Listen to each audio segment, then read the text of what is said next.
In this video, I'll demonstrate how to add collection list page to your Shopify store main navigation menu. So generally the process is as follows. First, we'll log into Shopify admin account and then look for content and then select menus. Right in here, select the main menu right here at the very top. Let's open it. And then at the very bottom, look for add menu item. Click on it and then let's create a label, all collections, and then click on the link field, then select collections, and then pick the first option, all collections. Then make sure to save the changes. And as you can see, all collections positioned as the last menu item. I want to move it just under home page. Let's just drag it all the way to the top. And now let's save the changes. Now let's go back to the website. Let's try refreshing it.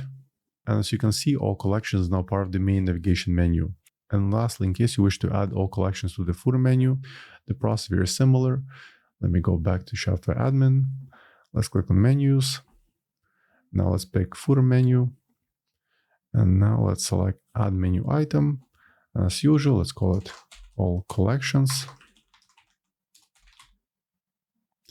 For the link, let's pick collections and then select all collections and then save the changes. Now let's go back to the website. Let's try refreshing it. And there it is. It's now part of the footer menu. So as usual, I hope you found this tip helpful. If you want Shopify tutorials, please subscribe to my channel. Thank you.